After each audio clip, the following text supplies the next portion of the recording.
সবাইকে আবারও শুভেচ্ছা জানাচ্ছি। আমি ডাক্তার Khan Asaduzzaman, ex registrar medical college.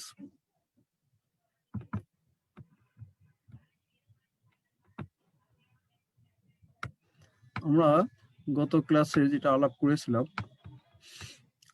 David স্যারের 4th ক্লাস, আজকে আমরা 5th ক্লাস আলাপ করবো।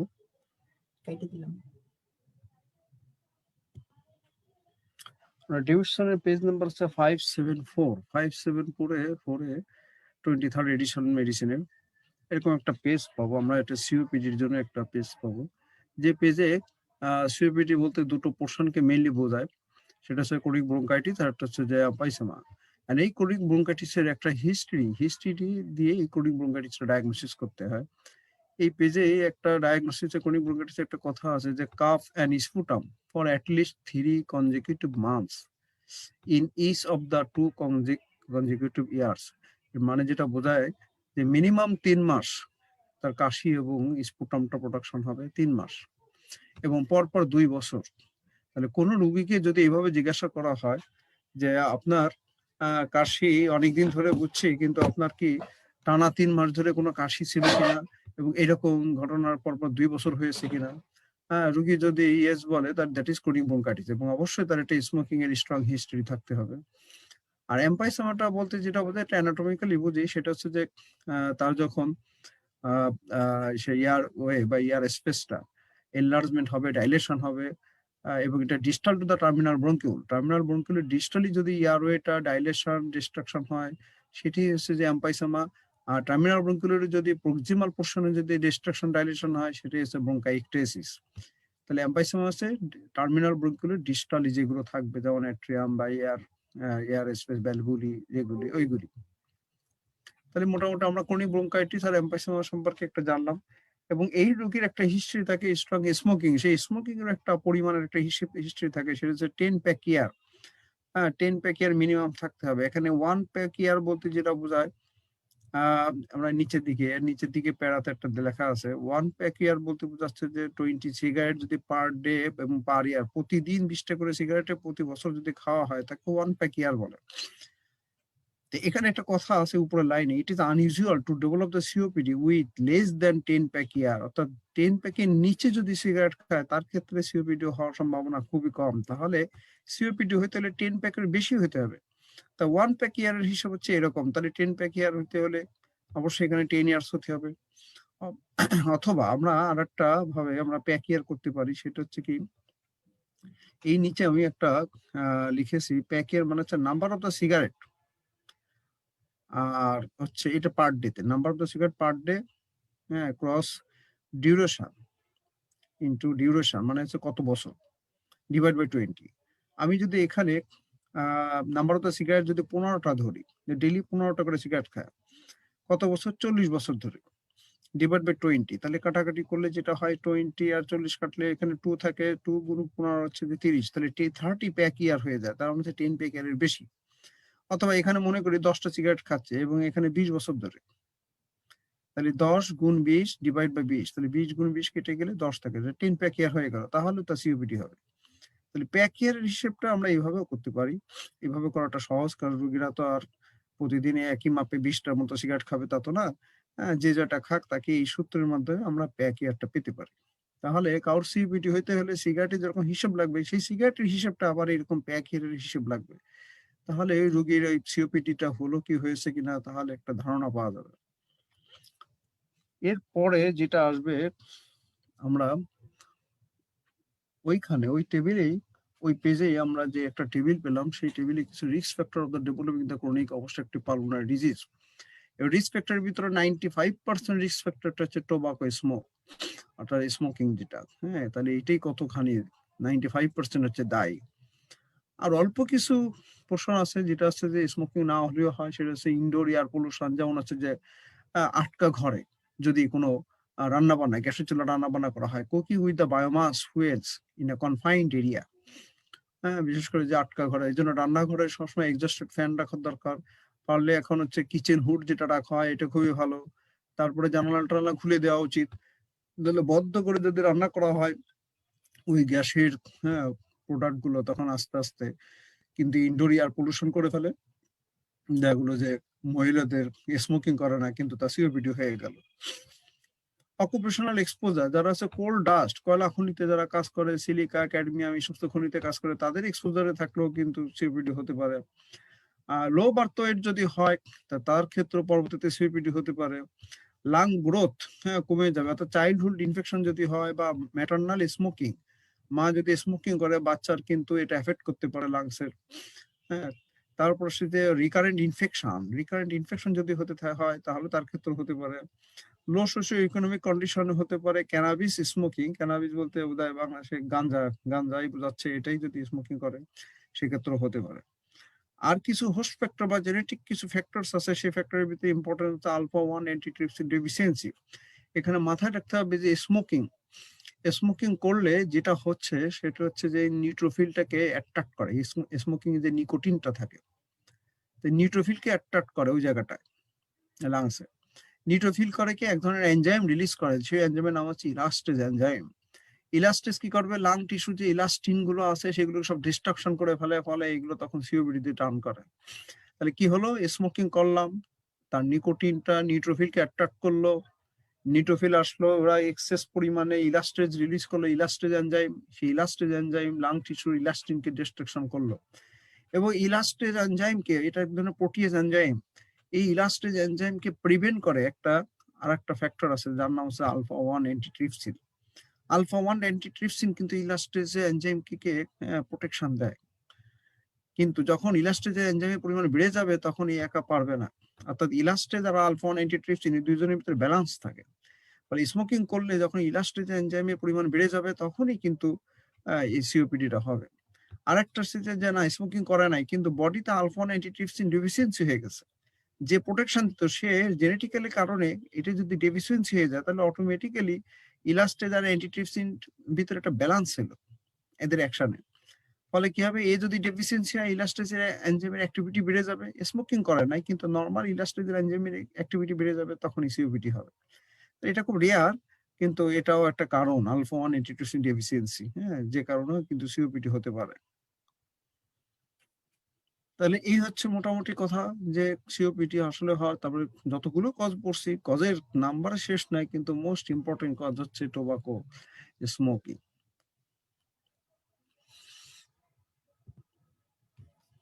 ওই পেজেই সিওপিডি এরকম একটা ফিগার দেওয়া আছে, কি কি চেঞ্জ হয়। হ্যাঁ, সিওপিডির কি কি চেঞ্জ। আচ্ছা, এর আগে আমি যে কথাগুলো বললাম, ক্রনিক ব্রঙ্কাইটিসের যে হিস্ট্রিটা, এটা কিন্তু এমবিবিএস লেভেলে বা আন্ডার গ্রাজুয়েট স্টুডেন্টের জন্য ভেরি ইম্পর্টেন্ট। এটা কিন্তু স্যাররা ধরে যে ক্রনিক ব্রঙ্কাইটিস বলতে কি বোঝায়, এম্পাইসোমা বলতে কি বোঝায়, কত প্যাক ইয়ার হলে হচ্ছে যে সিওপিডি হওয়ার সম্ভাবনা বেশি, এইগুলো কোশ্চেন গুলো ধরে বেশি। তারপরে হচ্ছে যে রিস্ক ফ্যাক্টর কি, যদি আন্ডার গ্রাজুয়েট স্টুডেন্টরা সব কিছু ভুলে গিয়ে যদি টোবাকো স্মোকিং বলে, তার 95% মার্ক ক্যারি করবে। আচ্ছা, পোস্ট গ্রাজুয়েট যারা করবে তাদেরকে প্রত্যেকটা ফ্যাক্টর মাথায় রাখতে হবে, তাদের ক্ষেত্রে কমন জিনিসে আসবে না, তাদের ক্ষেত্রে আনকমন জিনিসগুলোই বেশি আসবে। এরপরে কি কি চেঞ্জ হয়, হ্যাঁ, এই স্মোকিং এর কারণে, ইলাস্টেজ এনজাইম বেড়ে যাওয়ার কারণে লাংসে এবং সমস্ত সিস্টেমিক ওয়েতে কি কি চেঞ্জ হবে। তাহলে পালমোনারিতে কি কি চেঞ্জ হবে, পালমোনারিতে এখানে যে সমস্ত গবলেট সেলস গুলো আছে, মিউকাস সিক্রেটিং গ্ল্যান্ডস আছে, এইগুলোর হবে কি, এগুলো এনলার্জড হয়ে যাবে, এদের নাম্বার বেড়ে যাবে, তখন প্রচুর পরিমাণে মিউকাস সিক্রেশন হবে, স্পুটাম প্রোডাকশন প্রচুর হবে। Enlargement of the mucus secreting glands and increased number of the goblet cells accompanied by the inflammatory cells result in the increased sputum production. এইভাবেই কিন্তু ওই যে লম্বা যে 3 মাস ধরে প্রচুর কাশি হয় এবং পরপর 2 বছর, এই কাশি হওয়ার কারণ হচ্ছে ওই যে মিউকাস গ্ল্যান্ড, গবলেট সেল, এইগুলোর নাম্বার বা সাইজ ইনক্রিজ করে যাবে, প্রচুর সিক্রেশন হবে মিউকাস, এইভাবেই কাশিটা তৈরি হচ্ছে। আর কি চেঞ্জ হতে পারে, যেহেতু অক্সিজেন কার্বন ডাইঅক্সাইড ট্রান্সপোর্ট কমে যায়, হ্যাঁ, হাইপোক্সিয়া হয়, হাইপোক্সিয়া হলে কিন্তু বডির সমস্ত ভেসেলে, হাইপোক্সিয়া হলে যে ভ্যাজো ডাইলেশন হয়, এক্সেপ্ট পালমোনারি ভেসেলস, পালমোনারি ভেসেলে কিন্তু ভ্যাজো কনস্ট্রিকশন হয়, ফলে পালমোনারি হাইপারটেনশন ডেভেলপ করে। তাহলে পালমোনারি ভাস্কুলার রিমডেলিং এবং ইম্পেয়ার্ড কার্ডিয়াক পারফরমেন্স, ফলে পালমোনারি ভেসেল যদি ভ্যাজো কনস্ট্রিকশন বা পালমোনারি হাইপারটেনশন হয়, রাইট সাইডের হার্ট কিন্তু পাম্পিং কমে যায়, কারণ রাইট সাইডের সাথে পালমোনারি আর্টারি কানেকশন। তাহলে পালমোনারি ভ্যাজো কনস্ট্রিকশন হলে রাইট সাইডের হার্টের পাম্পিং কমে যায়, ফলে কার্ডিয়াক পারফরমেন্সটা কমে যাবে, ফলে কি হবে, ইম্পেয়ার্ড কার্ডিয়াক পারফরমেন্স। এইগুলো প্রত্যেকটা কথার মানে জানতে হবে, কোথা থেকে কি হইলো, তাহলে আলটিমেটলি কি হলো, লাংসে কি হলো, অক্সিজেন কার্বন ডাইঅক্সাইড ট্রান্সপোর্ট কমে গেল, রেসপিরেটরি মেমব্রেন ইনজুরিড হলো, অক্সিজেন কার্বন ডাইঅক্সাইড ট্রান্সপোর্ট কমে গেল, কমে যাওয়ার কারণে কি হচ্ছে, ব্লাডে অক্সিজেন কমে যাচ্ছে, অক্সিজেন কমে গেলে সমস্ত ভেসেলে হচ্ছে, বডির সমস্ত ভেসেল হাইপোক্সিয়ার কারণে হয় হচ্ছে যে ভ্যাসোডাইলেশন এক্সেপ্ট পালমোনারি ভেসেলস, এটি হচ্ছে ফিজিওলজি। পালমোনারি ভেসেল হয় ভ্যাসোকনস্ট্রিকশন, তাহলে সেই ভ্যাসোকনস্ট্রিকশন হলে পালমোনারি হাইপারটেনশন হয়, পালমোনারি হাইপারটেনশন হলে রাইট সাইডের কার্ডিয়াক আউটপুট কমে যাবে, অর্থাৎ রাইট সাইডের কার্ডিয়াক পারফরমেন্স কমে যাবে। আচ্ছা, এই হচ্ছে কথা। দ্বিতীয় হচ্ছে আর কি কি চেঞ্জ হচ্ছে, আর চেঞ্জ হচ্ছে যে ইলাস্টিক টিস্যু, ওই যে ইলাস্টিক এনজাইমের পরিমাণ বেড়ে যাওয়ার কারণে ইলাস্টিক টিস্যু গুলো ডিস্ট্রাকশন হবে, loss of the elastic tissue, হ্যাঁ, ফলে আলটিমেটলি ইনফ্লামেশন, ফাইব্রোসিস ইত্যাদি ইত্যাদি এয়ারওয়ে ওয়ালে তৈরি হবে, ফলে প্রিমেচুর এয়ারওয়ে গুলো ক্লোজ হয়ে যাবে, গ্যাস গুলো আটকে থাকবে, এবং ডায়মানিক হাইপার ইনফ্লামেশন, অর্থাৎ অ্যালবুলি গুলো, 4-5টা অ্যালবুলি মিলে দেখলে একটা বড় একটা অ্যালবুলি তৈরি হলো, ওইখানে গ্যাসগুলো আটকে আছে, এবং 4-5টা অ্যালবুলির ওয়াল ভেঙে গিয়ে বড় একটা অ্যালবুলি তৈরি হলো, ওখানে গ্যাসগুলো আটকে আছে, আটকে থাকলে কি হবে, ওইখানে পারকাশন করলে দেখো হাইপার রেজোনেন্স পাচ্ছি, অর্থাৎ ওই জায়গাটায় হাইপার ইনফ্লেশন পাচ্ছি, dynamic hyper inflation leading to the changes in the pulmonary and chest wall compliance, ফলে ঠিক মতো চেস্ট ওয়াল কিন্তু ওই ইলাস্টিসিটি নষ্ট হওয়ার কারণে ঠিক মতো লাং এক্সপান্ড করবে না, লাং এক্সপান্ড না করার কারণে চেস্টের যে লাংসের কমপ্লেন্স গুলো কমে যায়। এই হচ্ছে কথাবার্তা গুলো। আর কি হচ্ছে, আর হচ্ছে ওই যে ইলাস্টিসের অ্যাক্টিভিটি বেড়ে যাচ্ছে কিন্তু অ্যান্টিট্রিপসিনের অ্যাকশন কমে যাচ্ছে, ফলে unopposed action of the protease, প্রোটিয়েজকে আনঅপোজড অ্যাকশন বলা হচ্ছে কেন, প্রোটিয়েজকে অপোজ করতো কে, অ্যান্টিট্রিপসিন, আলফা 1 অ্যান্টিট্রিপসিন, সেটি যদি কমে যায়, আনঅপোজ অর্থাৎ ওই নিকোটিনও কিন্তু আলফা 1 অ্যান্টিট্রিপসিন অ্যাকশনটাকে কমায় দেয়, তাহলে আলফা 1 অ্যান্টিট্রিপসিন অ্যাকশন যদি কমে যায় তাহলে ইলাস্টিসের অ্যাক্টিভিটি বেড়ে যাবে, অর্থাৎ প্রোটিজের অ্যাক্টিভিটি বেড়ে যাবে, একেই বলা হচ্ছে আনঅপোজড, মানে জাস্ট অপোজ করতে পারছে না, অ্যাকশন অফ দ্য প্রোটিয়েজ, প্রোটিয়েজের অ্যাকশনটা বেড়ে যাচ্ছে, কারণ ওই যে আলফা 1 অ্যান্টিট্রিপসিন অ্যাক্টিভিটি কমে যাচ্ছে ওই নিকোটিনের অ্যাকশনে। আর কি হচ্ছে, অক্সিডেন্টস এবং কিছু অক্সিডেন্টস গুলো তৈরি হচ্ছে, ফ্রি রেডিকালস তৈরি হচ্ছে, এগুলো সবাই মিলে এই প্রোটিয়েজ অক্সিডেন্ট সবাই মিলে ডিস্ট্রাকশন করতেছে অ্যালভিওলি, এবং তখনই তৈরি হচ্ছে যে এম্পাইসেমা, এইভাবে একটা এম্পাইসেমা প্রোডাকশন হচ্ছে। এছাড়া এখানে এত ঘটনা ঘটছে, ব্লাডের ভিতরে অনেক কিছু সাইটোকাইন রিলিজ হয়, এই সাইটোকাইন রিলিজের কারণে যেগুলো হয় সেগুলো হচ্ছে যে মাসেলের ভিতরে, স্কেলেটাল মাসেলের ভিতরে কিছু সেলুলার চেঞ্জ হয়, ফলে মাসেল উইকনেস হয়, ব্লাডে অনেক সার্কুলেটিং মার্কার পাওয়া যায়, এরপরে হাইপোক্সিয়া হওয়ার কারণে ব্লাডে যে অক্সিজেন কমে গেছিল, হাইপোক্সিয়া হওয়ার কারণে কিডনিতে যখন হাইপোক্সিয়া হয়, রেনিন এনজিওটেনসিন মেকানিজমের মাধ্যমে সল্ট এন্ড ওয়াটার রিটেনশন বেড়ে যাবে, ফলে তার পায়ে এডেমা হবে। আচ্ছা, ওই সাইটোকাইন রিলিজ হওয়ার কারণে কিন্তু ফ্যাট গুলো, বিশেষ করে ফ্যাট গুলো মেটাবলাইজড হয়ে যায়, ফলে ওয়েট লস হয়ে যাবে, ওই সাইটোকাইন রিলিজ হওয়ার কারণে কিন্তু অস্টিওপোরোসিস হবে, তাহলে একটা সিওপিডির অস্টিওপোরোসিস পাইতে পারি, বডি ওয়াস্টিং পাইতে পারি, পেরিফেরাল এডিমা হবে সল্ট এন্ড ওয়াটার রিটেনশনের জন্য, ইনফ্লামেটরি মার্কার পাইতে পারি, আর মাসেল উইকনেস পেতে পারি। প্রত্যেকটা কথা, প্রত্যেকটা প্যাথোলজি, এগুলোর প্রতিটা কিন্তু পোস্ট গ্রাজুয়েশন স্টুডেন্টের জন্য এমসিকিউ, সেটা যে পরীক্ষায় দিক, এফসিপিএস দিক, এমডি দিক, অথবা ইভেন এমআরসিপি দিক, সবার জন্য এই পাতাটাই কিন্তু ইম্পর্টেন্ট এমসিকিউ। সরি, একটা সিওপিডি হলে কি চেঞ্জ, সিমটম সাইন্স পাবো, যেটা আমরা কিন্তু প্রথম দিকে ক্লাস আলাপ করেছিলাম, যে একটা সিওপিডি হলে আমরা তো যে কোনো লাংসের ডিজিজের কারণে কাফ বা স্পুটাম, সাথে হচ্ছে ব্রেথলেসনেস পাচ্ছি, সিওপিডি যেহেতু একটা obstructive lung disease, obstructive lung disease mainly দুটো আছে, একটা হচ্ছে যে ব্রঙ্কিয়াল অ্যাজমা, আর একটা হচ্ছে যে সিওপিডি। সিওপিডি হলে যে obstructive lung disease, obstructive lung disease হলে অবশ্যই সেখানে কি হবে, ডিজনিয়া থাকবে, সেখানে থাকবে হচ্ছে যে কফ থাকবে, কফ তো হচ্ছে কেন সেটা তো একটু আগে আলাপ করলাম, গবলেট সেলস ইনক্রিজ করতেছে, কফ এবং স্পুটাম, স্পুটাম হচ্ছে গবলেট সেলস ইনক্রিজ করতেছে, তারপর হচ্ছে মিউকাস সিক্রেটিং গ্ল্যান্ডস গুলো বেড়ে যাচ্ছে। এখন এই শ্বাসকষ্টটা যখন হয়, বিশেষ করে সিওপিডি শ্বাসকষ্ট হয়, তখন শ্বাস নেওয়ার সময় কষ্ট হয় না, সারার সময় কষ্ট হয়, সারার সময় যখন কষ্টটা হয় তখন ওই বাতাসটা গিয়ে বাড়ি খায় হচ্ছে যে ঠোঁটে, তখন এটা পার্সিং লিপ হয়, অর্থাৎ মেয়েদের পার্স ব্যাগ আগে যেরকম ছিল, একটা সুতা দিয়ে টান দিলে মুখটা এরকম চিকুন হয়ে যেত, এবং মুখটা এরকম চিকুন হয়ে যাবে, একে বলে পার্সিং লিপ।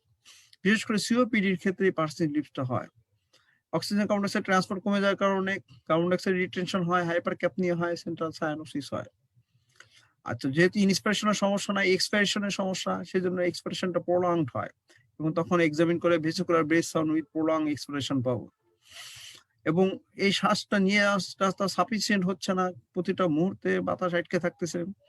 তাহলে তাতে যা হচ্ছে সেটা হচ্ছে যে কি, ওই জোরে জোরে শ্বাস নেওয়ার কারণে ট্র্যাকিয়াটা ওঠানামা করে, একে ট্র্যাকিয়াল টাক বলা হয়। অর্থাৎ এই যে ক্রিকোস্টার্নাল ডিসট্যান্স, অর্থাৎ ক্রিকোকয়েড কার্টিলেজ এবং স্টার্নামের মাঝখানে যে লেংথটা এটা ছোট হয়ে যায়। রিডিউস ক্রিকোস্টার্নাল ডিসট্যান্স, একে বলা হয় ট্র্যাকিয়াল টাক। এবং এক্সপাইরেশন যেহেতু শ্বাস ছাড়তে তার কষ্ট হচ্ছে, নিতে কষ্ট না, ছাড়তে কষ্ট হচ্ছে। এবং এক্সপাইরেশন হচ্ছে একটা প্যাসিভ প্রসেস, কিন্তু প্যাসিভ প্রসেসে ঠিক মতো শ্বাসগুলো বের করে দিতে পারছে না বাতাস। তখন হবে কি, এক্সেসরি মাসেল গুলো তখন কাজ করবে, এক্সেসরি মাসেল কাজ করে, ধরো use of the accessory muscle, তখন এইগুলো ভিতরের দিকে সুপ্রা ক্লেভিকুলার নজ যেগুলো আছে ভিতরের দিকে মনে হচ্ছে ঢুকে যাচ্ছে, ইন্টারকোস্টাল স্পেস গুলো মনে হচ্ছে ইনড্রয়নিং হচ্ছে, ভিতরের দিকে ঢুকে যাচ্ছে। কারণ তখন ওই ফোর্সফুল এক্সপারেশন করার জন্য এক্সেসরি মাসেল গুলো তখন কাজ করবে। নর্মাল এক্সপারেশন হচ্ছে প্যাসিভ আর ইনস্পিরেশন হচ্ছে অ্যাক্টিভ, কিন্তু এই এক্সপারেশন হচ্ছে প্যাসিভ, অর্থাৎ ইলাস্টিসিটির কারণে অটোমেটিক্যালি লাংসটা আবার কলাপস করে। কিন্তু সিওপিডি লাংসে ওই নর্মাল ওই প্যাসিভ এক্সপ্রেশনে কাজ হয় না, তখন হয় কি এক্সেসরি মাসেল কাজ করতে থাকে, তখন এইগুলো ভিতরের দিকে ঢুকে যায়, তো ভিতরের দিকে ঢুকে যাচ্ছে। লাংসটা এক্সপান্ড হওয়ার কারণে, অ্যালভিওলি গুলো বড় হওয়ার কারণে লাংসটা এক্সপান্ড হবে। কোথায় কোথায় এক্সপান্ড হবে? অ্যান্টেরিয়র পোস্টেরিয়র ডায়ামিটার, সামনে পিছনে ডায়ামিটার বড় হবে, তো মিডিয়াল ল্যাটারাল ডায়ামিটার বড় হবে, উপরের দিকে নিচের দিকে সবগুলো বড় হয়ে যাবে। ফলে দেখা যাবে চেস্ট ওয়ালটা, অ্যান্টেরোপোস্টেরিয়র ডায়ামিটারটা বড় হয়ে গেলে তখন এটা ব্যারেল শেপ চেস্ট হয়ে যাবে। নরমালি ট্রান্সভার্স ডায়ামিটার বড়, অ্যান্টেরোপোস্টেরিয়র ডায়ামিটার ছোট, আর এখানে অ্যান্টেরোপোস্টেরিয়র ডায়ামিটার ট্রান্সভার্স ডায়ামিটার হয় সমান হয়ে যাবে, অথবা অ্যান্টেরোপোস্টেরিয়র ডায়ামিটার বড় হয়ে যাবে। তখন চেস্টটা, অর্থাৎ তাকে কাপড় চোপড় এক্সপোজ করলে দেখা যাবে ব্যারেল শেপ চেস্ট। যেহেতু লাংস গুলো লিভারটাকে, ডায়াফ্রামকে নিচের দিকে প্রেস করে নিচের দিকে নামিয়ে দিয়েছে, ফলে লিভারটা নিচের দিকে নেমে গেছে, ফলে upper border of the liver ডালনেসটা নিচের দিকে নেমে যাবে। অনেক সময় কার্ডিয়াক শ্যাডোটাকে, অর্থাৎ হার্টটাকে ঢেকে ফেলবে, ঢেকে ফেললে তখন হার্টের যেটা কার্ডিয়াক ডালনেস আমরা পারকাশন করে পাই সেটাও পাবো না। Cardiac apex is not palpable, loss of the cardiac dullness on percussion. হ্যাঁ, এত কিছু আমরা পাচ্ছি। আর কি, যেহেতু ভেসিকুলার বেসন এক্সপ্রেশনে বাধা পাবে, এক্সপ্রেশনের সময় কিন্তু আমরা দেখা যাচ্ছে যে কি পাবো, যে এক্সপ্রেশনের সময় আমরা একটা রংকায় বা একটা হুইস পেতে পারি, যে রংকায় বা হুইস পেতে পারি অসকালটেশনে।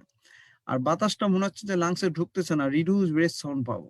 হ্যাঁ, নর্মালি আমরা শ্বাস নেওয়ার সময় একটা লাংসে একটা সাউন্ড পাই, ভেসিকুলার বেস সাউন্ড, সেই সাউন্ডটা এত কম পাবো, সহজে মনে হচ্ছে যে অ্যালভিওলিতে বাতাস ঢুকছে না। তখন আমরা একে বলবো যে রিডিউস ব্রেথ সাউন্ড বা ডিক্রিজ এয়ার এন্ট্রি। এত কিছু আমরা পাচ্ছি, হ্যাঁ, এত কিছু।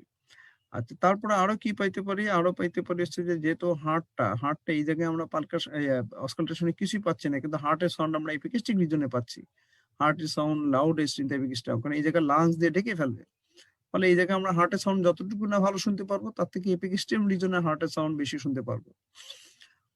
আচ্ছা, এই জিনিসগুলো তো এই সাইডে আমরা সিওপিডির এই সাইড গুলো নিয়ে আমরা আলাপ করলাম।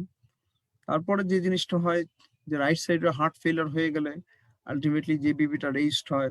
হ্যাঁ, তারপর হচ্ছে পেরিফেরাল এডিমা হয়। পেরিফেরাল এডিমা শুধু রাইট সাইডে হার্ট ফেলিয়ার হওয়ার কারণেই না, সল্ট অ্যান্ড ওয়াটার রিটেনশন হয় হাইপোক্সিয়ার কারণে, একটু আগে আমরা দেখাইলাম। এই হচ্ছে একটা সিওপিডির আমরা চেহারা। হ্যাঁ, সিওপিডি হলে আমরা কেমন দেখতে পারবো। এরপরে যে পেজটা আছে সেই পেজটা হচ্ছে 575। হ্যাঁ, এখানে ক্লিনিক্যাল ফিচার্স নিয়ে অনেক কিছু আলাপ করেছি, কিন্তু এখানে বিশেষ করে ওখানে একটা টেবিল দেওয়া আছে, সেই টেবিলের নিচের কিছু প্যারাতে কিছু ইম্পর্টেন্ট কথা আছে। হ্যাঁ, সেই কথাগুলোর ভিতরে বিশেষ করে শেষ প্যারাতে আমরা আগের কথাগুলো আলাপ করে ফেলছি। এখানে কর্পলমোনালি সম্পর্কে, বিশেষ করে সল্ট অ্যান্ড ওয়াটার রিটেনশন হবে যে হাইপোক্সিয়ার কারণে, সেটা নিয়ে আমরা আলাপ করে ফেলছি। এখানে এগুলো নিয়ে আলাপ করছে না। আলাপ যেটা করতে চাচ্ছি সেটা হচ্ছে যে, এই যে ফার্স্ট প্যারাতে 4-5 লাইন নিচে খুব দরকারি একটা কথা, সিওপিডি হয়েছে কি জানি, স্মোকিং এর কারণে সিওপিডি হয়েছে, কিন্তু ওই সিওপিডি রোগী যদি কোনো সময় যদি কমপ্লেন করা হঠাৎ করে যে তার উইকনেসটা আরো অনেক বেশি বেড়ে গেছে, খাওয়ার রুচি কমে গেছে এবং ওয়েট লস হচ্ছে, সিওপিডি তে তো ওয়েট লস হবে, কিন্তু তারপরে যদি দেখা যায় সিগনিফিকেন্ট ওয়েট লস পাচ্ছি, খাওয়ার রুচি যতটুকু ছিল আরো কমে গেছে হঠাৎ করে, এবং তার শরীর আরো বেশি উইক হয়ে গেছে, তখন স্মোকিং তো শুধু সিওপিডি করে না, স্মোকিং ব্রঙ্কোজেনিক কার্সিনোমাও করে। তাহলে আমরা ওইটাকেও চিন্তা করতে পারি যে ওইটাও ডেভেলপ করে গেল কিনা। আবার সিওপিডি লাংসটা কিন্তু একটা ডিস্ট্রাকটিভ লাংস।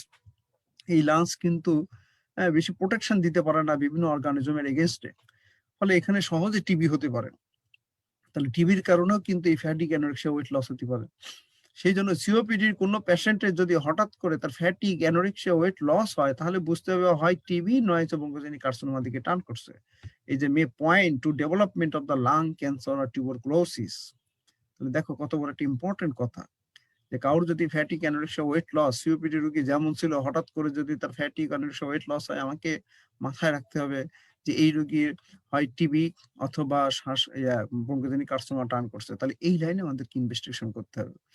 ডেভিডসনের অনেক লাইনগুলো আছে, খুব জ্বালাময়ী কথা, সেই কথাগুলো আসলে বের করে করে মাথায় রাখলে প্র্যাকটিসের জন্য সুবিধা হয়, রোগীর জন্য সুবিধা হয়, এমনকি পোস্ট গ্রাজুয়েশনে ফেস করাটাও সহজ হয়। আচ্ছা, দুটো টার্ম আছে, two classical phenotype have been describe.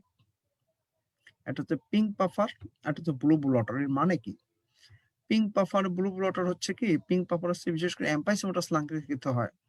এই রোগী প্রচুর শ্বাসকষ্ট হয়, কিন্তু এর তেমন একটা সমস্যা হয় না। অর্থাৎ এই শ্বাসকষ্টে তার দেখাচ্ছে অনেক বেশি, কিন্তু ব্লাডের অক্সিজেন, কার্বন ডাইঅক্সাইডে তেমন চেঞ্জ হয় না। ফলে অক্সিজেন, কার্বন ডাইঅক্সাইড মোটামুটি নরমাল থাকে। কিন্তু ভাবখানি বেশি থাকে, শ্বাসকষ্ট ভাবটা বেশি থাকে, এবং এম্পাইসোমাটাস লাংসের ক্ষেত্রে এটা হয়ে থাকে। তাহলে কি কি? দ্য ফর্মার মানে আগেরটা পিঙ্ক পাফার, টিপিক্যালি থিন এবং breathlessness and maintain a normal partial carbon dioxide এবং অক্সিজেন লেখা নাই। আচ্ছা, কিন্তু ব্লু ব্লটার হচ্ছে কি, এই রোগী শ্বাসকষ্ট বেশি, এটা ক্রনিক ব্রঙ্কাইটিসের ক্ষেত্রে হয়। এই রোগী শ্বাসকষ্ট খুব বেশি একটা হয় না, কিন্তু এর কিন্তু হাইপোক্সিয়া থাকে, হাইপার ক্যাপনিয়া থাকে। হাইপার ক্যাপনিয়ার কারণে সে ব্লু হয়ে গেছে, অর্থাৎ সায়ানোসিস ডেভেলপ করে গেছে। আর হাইপোক্সিয়ার কারণে কি হচ্ছে, ওই যে কিডনিতে হাইপোক্সিয়ার কারণে সল্ট এন্ড ওয়াটার রিস্ট্রিকশন হবে, অর্থাৎ অ্যাঙ্কেল এডেমা ডেভেলপ করবে। হাইপোক্সিয়ার কারণে কি হবে, হাইপোক্সিয়ার কারণে হচ্ছে তার পলিসাইথেমিয়া ডেভেলপ করবে। তাহলে দেখো লেটারটা যেটা, এটা কিন্তু হাইপার ক্যাপনিয়া হয়, যেটা হচ্ছে সায়ানোসিস ডেভেলপ করে। মে ডেভেলপ দ্য এডেমা, কারণ হাইপোক্সিয়ার কারণে হচ্ছে কিডনিতে সল্ট এন্ড ওয়াটার রিস্ট্রিকশন হয়, হাইপোক্সিয়ার কারণে সেকেন্ডারি পলিসাইথেমিয়া হবে। এইগুলি কিন্তু এমসিকিউতে চলে আসে। অর্থাৎ ব্লু ব্লটার আর আর হচ্ছে পিঙ্ক পাফার কি? ব্লু ব্লটার হচ্ছে এম্পাইসেমাটাস লাংসের ক্ষেত্রে বলে, আর পিঙ্ক পাফার হচ্ছে এম্পাইসেমাটাস লাংসের ক্ষেত্রে বলে, আর ব্লু ব্লটার হচ্ছে ক্রনিক ব্রঙ্কাইটিসের ক্ষেত্রে বলে। তাহলে সিওপিডি হচ্ছে দুটো জিনিস।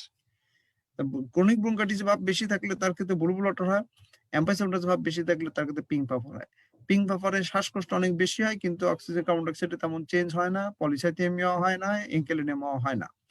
আর আর ব্লু ব্লটারের ক্ষেত্রে হচ্ছে ক্রনিক ব্রঙ্কাইটিসের ক্ষেত্রে হবে শ্বাসকষ্ট কম হবে, কিন্তু তার হচ্ছে হাইপোক্সিয়া হয়। ফলে তার কি হচ্ছে, হাইপোক্সিয়ার কারণে তার হচ্ছে যে অ্যাঙ্কেল এডেমা হচ্ছে, হাইপোক্সিয়ার কারণে পলিসাইথেমিয়া হচ্ছে। আর কি হবে, হাইপার ক্যাপনিয়ার কারণে তার হচ্ছে সায়ানোসিস ডেভেলপ করবে। তাহলে এই কথাগুলো ডেভিডসন, এই যে লাস্টের এই লাইনগুলো কিন্তু খুব দরকারি, যেটা পোস্ট গ্রাজুয়েশন স্টুডেন্টের জন্য দরকার হয়। এরপরে আমরা পরের পেজে চলে যেতে পারি, কিন্তু ওই পেজে কিন্তু ইনভেস্টিগেশন একটা টেবিল দেওয়া আছে। ইনভেস্টিগেশন আমি আসলে এখানে আর আলাপ করি নাই, যে এটা আমরা আসলে চেস্ট এক্সরে যখন যদি কখনো আলাপ করা হয়, এক্সরে নিয়ে তখন আলাপ করা যাবে। চেস্ট এক্সরেতে কিছু চেঞ্জ আসে, আর বিশেষ করে যেহেতু অবস্ট্রাকটিভ লাং ডিজিজের ক্ষেত্রে এফইবি অন করতে হয়। লাংসের দুটো সাধারণত অবস্ট্রাকটিভ লাং ডিজিজ আছে, একটা হচ্ছে অ্যাজমা, একটা হচ্ছে সিওপিডি। সেক্ষেত্রে এফইবি অনটা কম থাকে, এবং এফইবি অন এফবিসি রেশিওটা কম থাকে। আর এক্সরেতে কিছু চেঞ্জ হয়, যেটা আমি এখন আলাপ করি নাই। আমরা নেক্সট চলে যাব ম্যানেজমেন্টের ক্ষেত্রে। ম্যানেজমেন্ট হচ্ছে পেজ নাম্বার হচ্ছে 576 এ পেজ নাম্বার ডিভিশনে।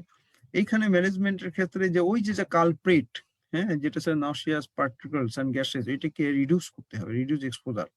অর্থাৎ এক কথায় স্টপ স্মোকিং।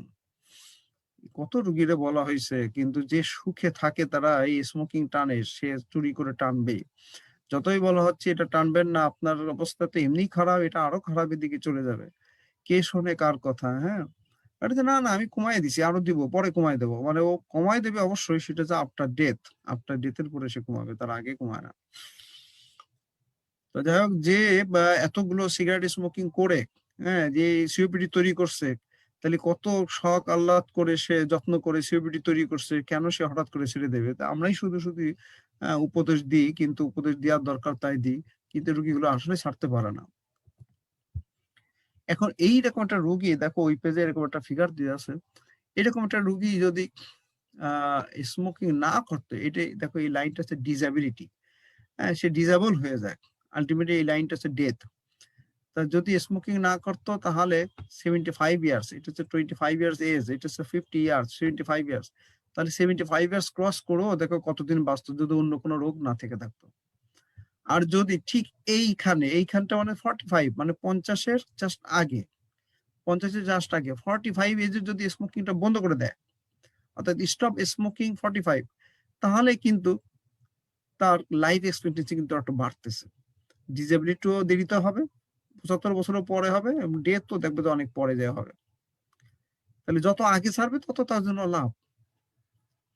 আর যদি সে না আর একটু দেরি করে ছাড়ছে সিগারেট স্মোকিংটা 65 ইয়ার্স, অর্থাৎ 75 এর একটু আগে, 65 ইয়ার্স, 65 ইয়ার্স এর আগে যদি স্টপ দিয়ে স্মোকিং করে, তাহলেও কিন্তু তার ডিসেবিলিটিটা আর একটু দেরিতে হবে এবং ডেথটাও একটু দেরিতে হবে।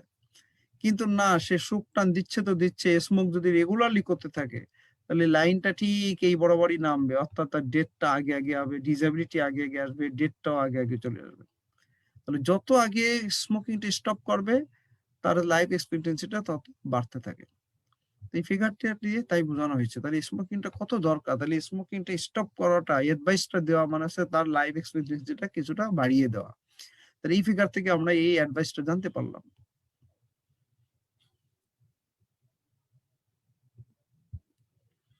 আমরা ওই পেজেই, অর্থাৎ 576 ওই পেজেই ট্রিটমেন্টে ব্রঙ্কোডাইলেটর, যেটা অনেকটা অ্যাজমার মতো চিকিৎসা দেওয়া হয়, যেহেতু এটা অবস্ট্রাকটিভ লাং ডিজিজ, ব্রঙ্কোডাইলেটর আমরা দিতে পারি। পেশেন্টের যখন হচ্ছে যে ব্রঙ্কোডাইলেটরের ভিতরে আমরা শর্ট অ্যাক্টিং ব্রঙ্কোডাইলেটরের ভিতরে সালবিটামল দিতে পারি, আমরা দিতে পারি লং অ্যাক্টিং ব্রঙ্কোডাইলেটরের ভিতরে সালমেট্রলও দিতে পারি। তাহলে ব্রঙ্কোডাইলেটর দিয়ে জাস্ট ব্রঙ্কোটাকে ডাইলেট করতেছে। জাস্ট আমরা হেডিং গুলো পড়ে ফেলি, আমরা এগুলো কিভাবে দিতে হবে অ্যাজমা গত ক্লাসে আলাপ করেছিলাম। আমরা যদি কন্ট্রোল না হয়, কম্বাইন্ড ইনহেল কর্টিকোস্টেরয়েড এবং ব্রঙ্কোডাইলেটর এবং কর্টিকোস্টেরয়েড কম্বিনেশন পাওয়া যায়। যেমন লং অ্যাক্টিং ব্রঙ্কোডাইলেটর হচ্ছে যে সালমেটারল, আর গ্লুকোকর্টিকয়েডের ভিতরে আছে ফ্লুটেকাসন, এগুলো দেওয়া আছে কম্বিনেশন, যেটা বাজারে বিভিন্ন নামে পাওয়া যায়, বেক্সিট্রল এফ নামে পাওয়া যায়, টিকামেট নামে পাওয়া যায়। এই যে fixed combination of the inhale corticosteroid আর long acting beta two agonist, এইগুলো লাং ফাংশনটাকে কিছুটা ইমপ্রুভ করে। এগুলো আমরা কম্বিনেশন হিসেবে দিতে পারি। আবার ওরাল গ্লুকোকর্টিকয়েডও দিতে পারি। ওরাল গ্লুকোকর্টিকয়েড যার প্রেডনিসোলন, প্রেডনিসোলন আছে, যেটা বিভিন্ন নামে পাওয়া যায় বাজারে, কর্টান বা ডেল্টাসন ইত্যাদি ইত্যাদি। এগুলো দিয়েও আমরা কিছুটা ইমপ্রুভ করতে পারি, যেহেতু এখানে একটা হাইপার সেনসিটিভ রিয়াকশন, এটাকে কিছুটা সাপ্রেস করে রাখে। ইনফ্লামেশনকে সাপ্রেস করে রাখে। হাইপার সেনসিটিভ রিয়াকশনটা হচ্ছে বিশেষ করে অ্যাজমার ক্ষেত্রে, ওটা হচ্ছে টাইপ 1 হাইপার সেনসিটিভ রিয়াকশন। আর এখানে যে ইনফ্লামেশন গুলো হয়, এটাকে একটু সাপ্রেস করে রাখে।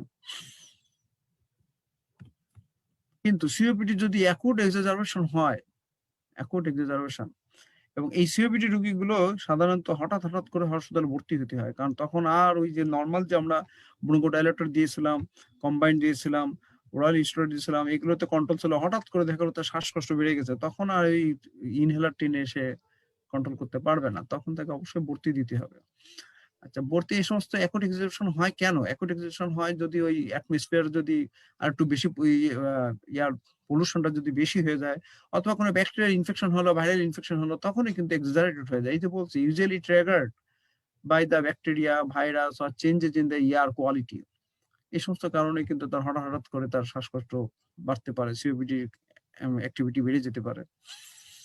তা সেই ক্ষেত্রে আমরা অক্সিজেন থেরাপি দেবো, অবশ্যই লো ডোজে দিতে হবে।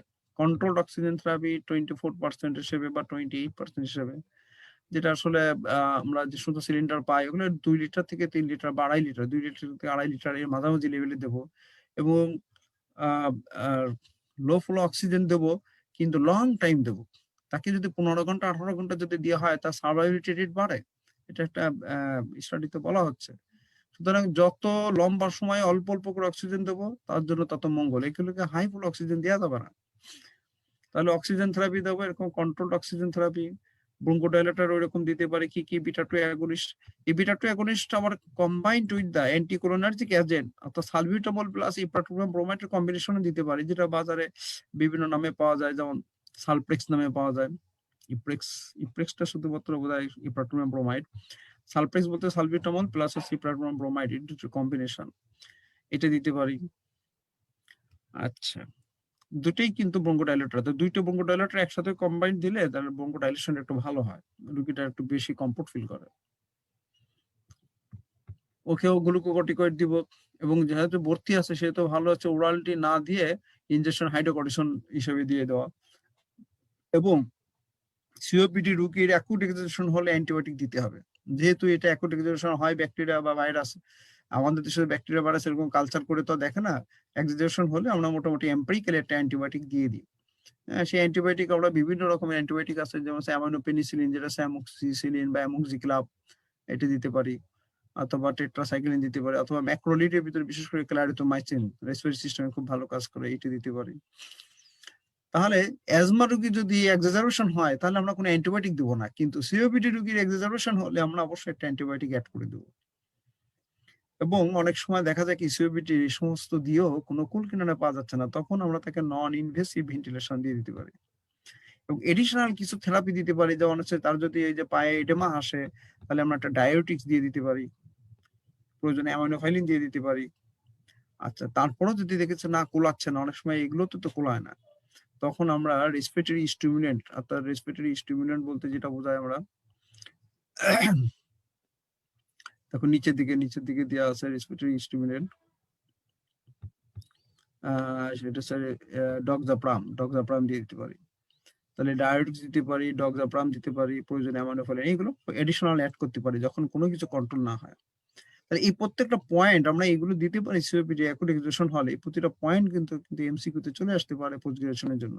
সুতরাং এই পয়েন্ট গুলো মাথায় রাখতে হবে যে ডায়োটিক্স ইয়েস দেওয়া যাবে, তারপর হচ্ছে অ্যামাইনোফাইলিন ইয়েস দেওয়া যাবে, তারপর হচ্ছে যে ডক্সাপ্রামও দেওয়া যাবে, respiratory stimulant, non invasive ventilation দেওয়া লাগতে পারে, অ্যাকুট এক্সারশন ইয়েস, অ্যান্টিবায়োটিক দেওয়া লাগতে পারে ইয়েস, এগুলো মধ্যে মাথায় রাখতে হবে। এই হচ্ছে মোটামুটি একটা সিওপিডির একটা ট্রিটমেন্ট, যে সিওপিডি রোগীরা আমরা কিভাবে একটা ম্যানেজ করব। তাহলে আজকে এই পর্যন্ত, আজকে আর বেশি নিলাম না। নেক্সট ডেতে আমরা একটা নিউমোনিয়া একটা বড় চ্যাপ্টার, সেটা একটা আমরা আলাপ করে রেসপিরেটরি সিস্টেমটাকে অফ করে দেবো, তারপরে আমরা অন্য সিস্টেমে চলে যাবো। রেসপিরেটরি সিস্টেমে পড়ানোর শেষ নাই, অনেক কিছু পড়ানো যায়। তো আমরা চেষ্টা করতে যে প্রতিটা সিস্টেমের কমন কিছু ডিজিজ নিয়ে বা কিছু ফিজিওলজি নিয়ে আলাপ করে আসলে ডেভিডসনটাকে কিভাবে পড়তে হবে, কোন অংশটুকু পড়তে হবে, সেইটা আজকের আসলে ধরাই দেওয়া। হ্যাঁ, কিন্তু লাইন বাই লাইন তো সব ক্লাস না সম্ভব হবে না, তবে প্রত্যেকটা টপিকস বলি, প্রত্যেকটা ডিজিজ বলি, এবং প্রতিটা ডিজিজ পড়ার সাথে সাথে প্র্যাকটিক্যালি কিভাবে এটাকে অ্যাপ্লাই করতে হয় সেইগুলো জানা, এবং কোন অংশগুলো পোস্ট গ্রাজুয়েশনের জন্য স্টুডেন্টের জন্য ভেরি ইম্পর্টেন্ট এমসিকিউ, কোন অংশগুলো হচ্ছে যে আন্ডার গ্রাজুয়েট স্টুডেন্টের জন্য ইম্পর্টেন্ট, সেটা জানা। বিশেষ করে আন্ডার গ্রাজুয়েট স্টুডেন্টের জন্য এই অ্যাকুট এক্সারশনের ক্ষেত্রে এই অক্সিজেন থেরাপি, ব্রঙ্কোডাইলেটর, এই হেডিং গুলো পড়ে রাখলেও যথেষ্ট। গ্লুকোকর্টিকয়েড, অ্যান্টিবায়োটিক শুধু একটা নাম পড়লা। আর তাদের ক্ষেত্রে হচ্ছে যে বিশেষ করে এটা তাদের লাগে না, এই ফিগারটা আন্ডার গ্রাজুয়েট স্টুডেন্টের জন্য তাদের ক্ষেত্রে লাগবে, এগুলো এই ফিগারটাও লাগে না, এই ক্ষেত্রে লাগে। আন্ডার গ্রাজুয়েশনের জন্য কি কি ফিচার বা সাইন পেতে পারি সিওপিডি এর ক্ষেত্রে, এগুলো মাথায় রাখবে। পোস্ট গ্রাজুয়েশন স্টুডেন্টের জন্য এই ফিগারটা অবশ্যই দরকার, কি কি চেঞ্জ হয়।